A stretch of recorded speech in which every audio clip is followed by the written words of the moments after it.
तो मनीषा शर्मा जी। राधे राधे महाराज जी। महाराज जी, आज से 3 वर्ष पूर्व जीवन में एक भारी विपत्ति आई जिससे हम निकल नहीं पा रहे थे। फिर शिव जी की कृपा से आप हमारे जीवन में आए, उन्हीं की कृपा से आज हम आपके समक्ष बैठे हैं। महाराज जी, इस संसार में हर प्राणी के जन्म एवं मृत्यु की तिथि एवं समय विधाता ने पहले ही रच रखा है। फिर यदि कोई आत्महानि करता है बहुत तो दुर्गति पाप होती है, क्यों मानते हैं? बहुत दुर्गति होती है। क्यों? क्योंकि आपका शरीर प्रयोग करने का अधिकार है, शरीर को नष्ट करने का अधिकार नहीं, ना भारतीय कानून में ना भागवतिक कानून में। आपको शरीर मिला है, ये सरकारी गाड़ी है, तुम्हारी नहीं है। इससे परमार्थ की यात्रा करके भगवत प्राप्ति कर लो या बुरे आचरण करके नरक प्राप्त कर लो, इसके लिए तुम स्वतंत्र हो, लेकिन इसको नष्ट नहीं कर सकते। अगर इसे नष्ट करने की चेष्टा की तो भारतीय कानून भी तुम्हें बंदी बना लेगा और सरकारी जो भागवतिक कानून है वो तो तुम्हारी दुर्गति हो ही जाएगी, आत्महनन गति जाए। में बहुत बड़ा पाप है, ऐसे नहीं करना चाहिए। ये शरीर मिला है, दुख सुख भोग करके भगवान की प्राप्ति करो, नाम जप करो, जो प्रारब्धानुसार शुभ अशुभ कर्मों का फल आवे उसे भगवान का कृपा प्रसाद मान के भोग लो और जीवन को भगवान की इच्छा से पूर्ण करो। अपनी इच्छा से पूर्ण करोगे तो आत्महत्या मानी जाएगी। महाराज जी, ये पूछना चाहती हूँ कि यदि कोई आत्मा हानि करता है तो ये भी तो विधाता ने ही रचा है। नहीं, ये विधाता ने नहीं रचा, ये मन ने रचा है, ये मन ने रचा है। जो पाप कर्म किए जाते हैं वो निगेटिव चिंतन पैदा करते हैं, नकारात्मक सोच पैदा करते हैं, वही डिप्रेशन में ले जाते हैं, वही सुसाइड का प्रेरणा करता है। आप गुप्त रूप से पाप करते रहो, आपका मन ही आपको दंड देगा, आपका मन ही बोलेगा फांसी लगा लो, आपका मन ही कहेगा गोली मार लो, आपका मन ही कहेगा जहर खा लो, आपका मन ही कहेगा रेल की पटरी में लेट जाओ, क्योंकि तुमने पाप कर्म किया। पाप कर्म के कारण तुम्हारी आयु क्षीण हो गई और वो अधोगति को प्राप्त हो रहा है। ये भागवतिक विधान नहीं होता, अकाल मृत्यु भागवतिक विधान नहीं होता, आत्मा भागवतिक विधान नहीं होता। ये हमारे कर्मों का विशेष फल होता है। कोई महान अपराध, महत अपराध बन गया जिससे आत्मा का योग लगा। लेकिन महाराज जी, यदि कोई खुद को बेगुनाह साबित करने के लिए कर लेता है, उसका पूर्व पाप है। ऐसा नहीं, बेगुनाह साबित करने के लिए हम आत्महत्या नहीं कर सकते। बेगुनाह साबित करने के लिए हमने अपना प्रयास किया, इसके बाद अगर हमें दंड मिलता है तो उस पाप का दंड मिलता है जिसका हमने भोग नहीं भोगा। कोई गुप्त पाप है और वो पूर्व का पाप, अभी हम अपराधी नहीं हैं लेकिन मुझे सजा मिल रही है तो मेरे पाप का ही फल भोगने को मिल रहा है, अन्य नहीं। मुझे चाहिए आत्महत्या ना करके उस दंड को स्वीकार करके हम भोग लें, चाहे भले फांसी क्यों ना मिले, तो हमारा पूर्व का सारा पाप नष्ट हो जाएगा, हमें भगवान की कृपा प्राप्त होगी। हमें आत्महत्या करने का अधिकार कदापि नहीं, किसी भी परिस्थिति में नहीं है। शास्त्र ऐसी आज्ञा नहीं करते, नहीं, कदापि नहीं।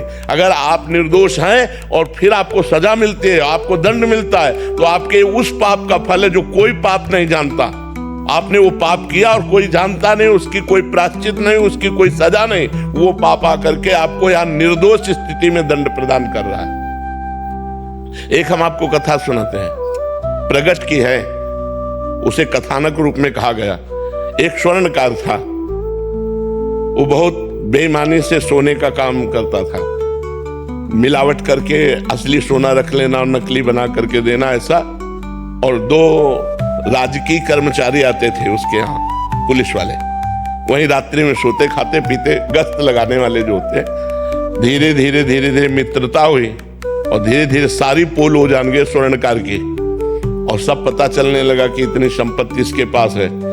अब उन दोनों ने एक दिन प्लान किया कि स्वर्णकार को मार देते हैं, और सब जेवर और सब बॉक्स में बंद करके निकले। तो सामने वाला लघुशंका करने के लिए निकला, सामने वो मकान वाला, उसने देखा तो चोर जो होता है वो सशंकित नेत्र वाला होता है। तो पुलिस वाले सशंकित नेत्र में, तो उनका तुम कुछ गड़बड़ करके आ रहे हो, रात्रि में निकल रहे हो। तो उनका जाओ तुम अपना काम करो। तो वो बोले नहीं, हम हल्ला मचा देंगे। तो उनका सुनो, कुछ साझेदार बन जाओ, हम तुम्हें दे देंगे लेकिन तुम चुप रहो। बोले हम बेईमान आदमी नहीं है, हम ईमानदार आदमी हैं। और वो लड़ गया। जब लड़ गया तो उनको केस बनाने में देर न लगी, वो बक्सा उसके पास रख दिया और तुरंत हल्ला मचा दिया और कहा इसने स्वर्णकार को मारा है, स्वर्ण लिए जा रहा था, मैंने गिरफ्तार किया। पूरा का पूरा केस उसके ऊपर आ गया। अब उसको बंदी बना लिया गया। गवाही पुलिस वाले कि इसको हमने घर से निकलते देखा है और ये बॉक्स उसकी चोरी का है और इसने स्वर्णकार को मार दिया, और केस पुलिस वालों ने किया था और ठोक दिया सामने वाले के। अब जब जज के सामने पेश किया गया तो सारी साक्षी उसी के खिलाफ थे, जो सत्य आदमी था। तो उसने रो के कहा जज से कि आप जो सजा देंगे वो तो भोगना ही पड़ेगा, क्योंकि साक्ष्य हमारे खिलाफ है। लेकिन मैं हृदय से कहता हूं मैंने पाप नहीं किया, ना मैंने उसे मारा है, ना मैंने चोरी की है। मैंने ऐसा ऐसा बोला तो मुझे फंसा दिया गया। तो जज के अंदर भगवान बैठे हैं। उन्होंने कहा कि ठीक है, हम इसे और खींचते हैं, तारीखें और दी। और एक दिन एक आदमी जो ऐसे ही फुटपाथ में मर गया था, उसके साथ उस जिसके साथ मुकदमा चल रहा था, सत्य आदमी को, उसको पुलिस वालों को साथ दिया कि आप इसका अंतिम संस्कार कराएं।